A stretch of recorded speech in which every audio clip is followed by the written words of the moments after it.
Proclamação do Evangelho de Jesus Cristo segundo Lucas. Glória a vós, Senhor.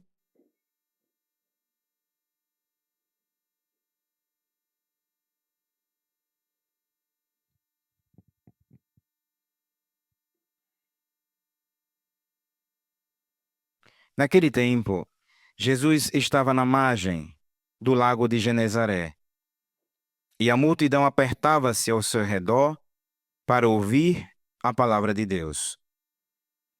Jesus viu duas barcas paradas na margem do lago. Os pescadores haviam desembarcado e lavavam as redes. Subindo de uma das barcas, que era de Simão, pediu que se afastasse um pouco da margem. Depois sentou-se e da barca ensinava as multidões. Quando acabou de falar, disse a Simão: Avança para águas mais profundas e lançai vossas redes para a pesca. Simão respondeu: Mestre, nós trabalhamos a noite inteira e nada pescamos. Mas em atenção à tua palavra, vou lançar as redes. Assim fizeram, e apanharam tamanha quantidade de peixes que as redes se rompiam. Então fizeram um sinal aos companheiros da outra barca, para que viessem ajudá-los. Eles vieram e encheram as duas barcas, a ponto de quase afundarem. Ao ver aquilo, Simão Pedro atirou-se aos pés de Jesus, dizendo: Senhor, afasta-te de mim, porque sou um pecador. É que o espanto se apoderara de Simão e de todos os seus companheiros, por causa da pesca que acabavam de fazer. Tiago e João, filhos de Zebedeu, que eram sócios de Simão, também ficaram espantados. Jesus, porém, disse a Simão: Não tenhas medo. De hoje em diante tu serás pescador de homens. Então levaram as barcas para a margem, deixaram tudo e seguiram a Jesus. Palavra da salvação.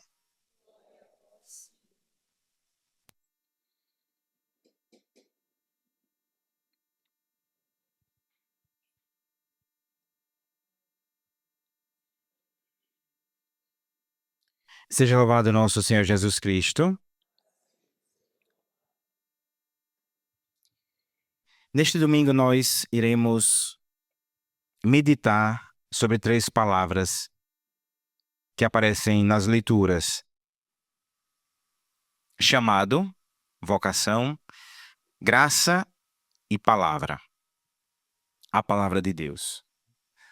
Um chamado à vocação de três figuras importantes para a literatura cristã, na Sagrada Escritura, que aparecem hoje. O profeta Isaías, um dos grandes profetas do Antigo Testamento. É o profeta que vai ter uma experiência belíssima com Deus, com contato com a palavra de Deus. E a vocação, o chamado de Isaías, acontece no capítulo 6. Então, existem 5 capítulos antes, no qual o profeta dialoga com o Senhor. O Senhor começa a reclamar, a dizer que Israel é um povo rebelde, que não segue, que não ouve. O boi conhece o seu senhor, o jumentinho, a manjedoura do seu dono, mas Israel não me conhece. Várias lamentações.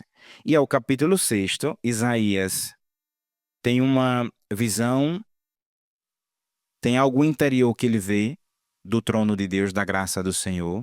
Um serafim pega uma brasa, toca aos seus lábios, os quais ficam purificados, e ele começa a anunciar. É um chamado, é um tipo de chamado.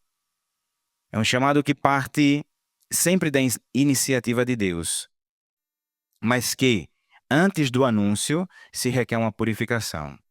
Depois nós encontramos Paulo na segunda leitura. Como todos sabem, indo a Damasco, Paulo cai do cavalo, né? Figura simbólica do orgulho que é destruído, tem uma visão ele também, do Cristo que pergunta: por que é que você persegue a minha igreja? Depois Paulo se levanta, entra na cidade, tem toda uma experiência na qual, pela imposição das mãos de Ananias, as escamas caem dos seus olhos. E depois de um período ele começa também a anunciar, mas antes tem o período de purificação. Depois nós chegamos ao Evangelho, o chamado de Pedro.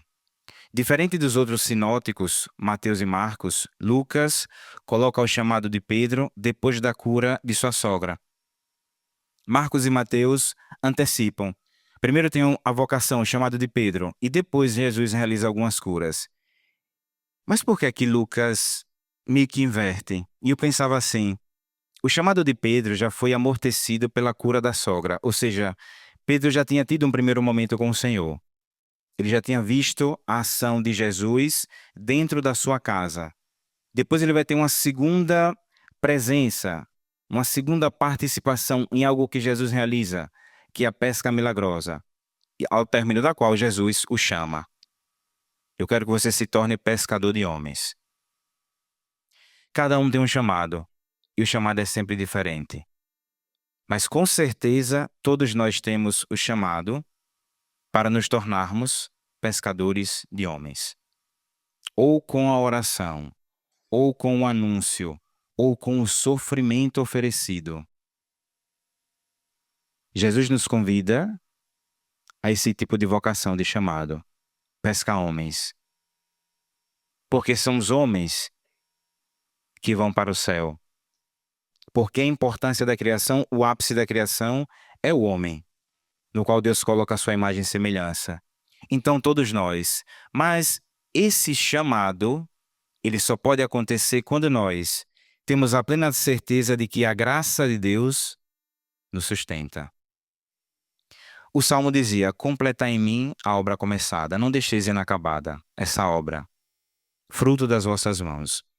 E eu penso que muitas vezes nos perguntamos: Senhor, mas por que é que essa obra, a minha vida, a minha missão, a minha vocação, a minha família, permanecem inacabadas? Porque eu tenho um irmão fugitivo? Porque eu tenho um pai que não participa? Por que é que eu tenho um marido que ouve, mas não se decide por Cristo? Por que é que eu tenho uma mulher que continua sendo o símbolo da impaciência dentro de casa, mesmo comungando todos os dias? Por que essa obra é inacabada? É a experiência do nosso dia a dia. Porque falta o apoio na graça de Deus. Nenhum profeta, nenhum apóstolo, ninguém que queira viver uma experiência bela com o Senhor, que se torne anunciador da graça de Deus, conseguirá alguma coisa senão a partir da graça do Senhor. Jesus disse: sem mim, nada podeis fazer. Então, por que é que nós nos esbarramos sempre nos muros das nossas obras inacabadas? Porque falta a graça de Deus. E não é que muitas vezes falta entusiasmo, a energia para começar, o desejo de querer ver uma mudança. Falta a compreensão de que sem a graça de Deus não conseguimos. Não se consegue.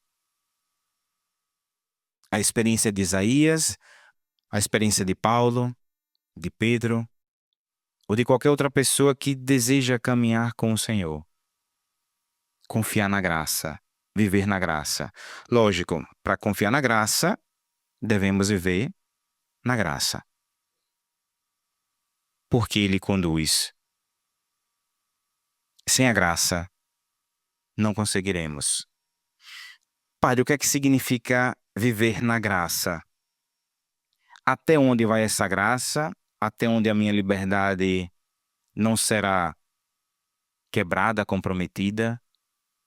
Se Deus faz tudo, onde está a minha parte? Se Deus faz tudo, por que é que eu tenho que agir também? É uma das dificuldades, até hoje, encontradas na teologia e na nossa relação com Deus. Porque ele afirma: sem mim nada podeis fazer. Sem a graça de Deus, nós não podemos realizar. Mas até que ponto a nossa liberdade não é tocada? Deus nos chama a um mergulho cada vez mais constante. E à medida em que eu mergulho em Deus, a minha liberdade encontra plena realização. Ou estou com Deus, ou estou fora do Senhor. Então é por isso que existe um momento em que Jesus chega e nos encurrala. Jesus vai, conduz, dá o mel.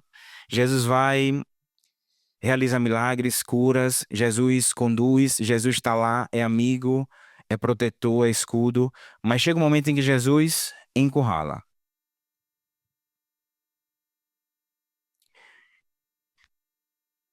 Se afaste um pouco mais da margem.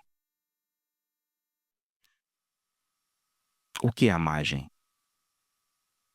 A margem é aquela zona de segurança na nossa vida. Por que as obras continuam inacabadas? Porque vivemos às margens do nosso controle.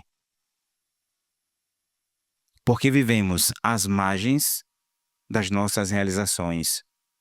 Porque somos reféns dos nossos sentimentos. Como é que eu posso entender meu chamado? Como é que eu posso viver na graça de Deus se eu quero estar preso à margem, à zona de controle da minha vida? Se eu não decido realmente mergulhar em Deus, se eu não me proponho a dar um passo a mais, sair da margem, se permitir ser guiado pelo Espírito Santo, esse é o passo necessário e requer liberdade. Quantas pessoas poderiam, com certeza, contribuir mais com o reino? E por que não fazem? Porque estão presas às próprias margens.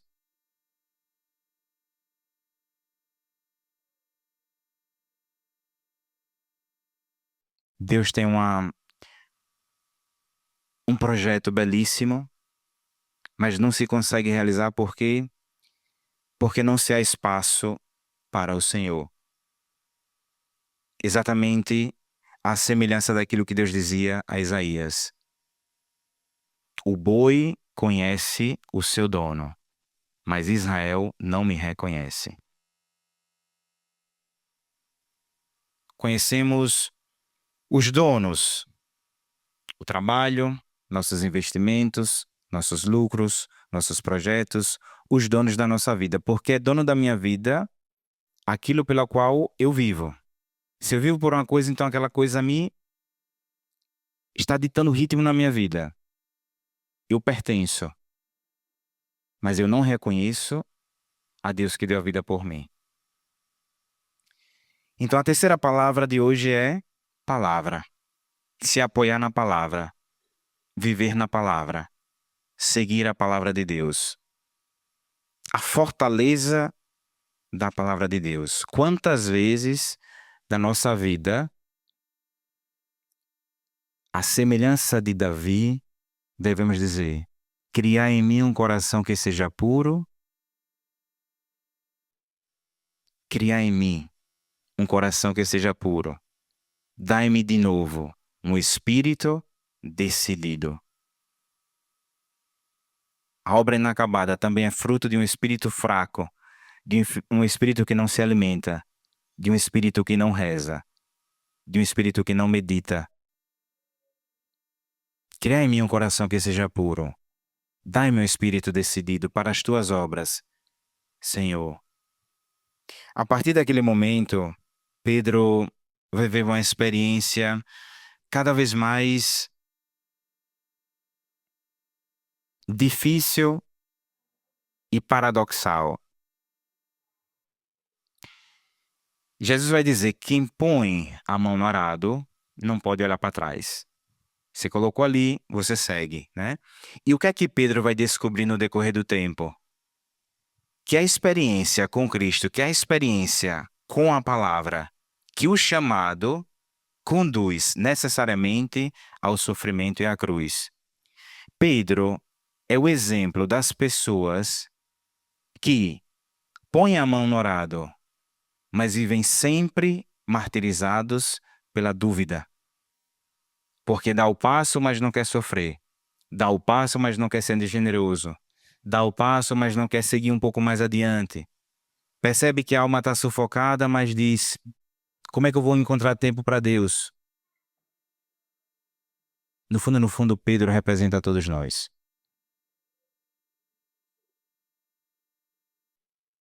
Todos. Todos nós. Confiar na palavra de Deus. E confiar na palavra de Deus não é colocar a Bíblia debaixo do braço. Confiar na palavra de Deus é ter esse contato diário com a palavra de Deus. É se permitir ser interrogado pela palavra de Deus. Vamos pedir esta luz ao Senhor. A proposta de Jesus continua de pé. Venham, me sigam e se tornem pescadores de homens. Eles deixaram tudo e seguiram Jesus. Jesus não nos pede uma vida impecavelmente perfeita. Jesus quer o nosso coração, mas também quer a nossa vontade. As pessoas não seguem porque eu não conseguirei jamais ser santo. Eu não estou nesse passo, eu fiquei para trás. Eu não consigo. Jesus quer a vontade e o coração. Entregue. Deixe que Jesus haja. Somente a graça pode agir, fazer, realizar. Então é isso que nós pedimos nesta Eucaristia de modo forte hoje. Eu peço a partir dessa palavra anunciada que tenhamos a coragem de colocar dentro do cálice do Senhor o nosso coração e a nossa vontade. Cria em mim um coração que seja puro. Dai-me de novo um espírito decidido, não um espírito preguiçoso, um espírito ganancioso. Dai-me um espírito decidido para as tuas obras, Senhor.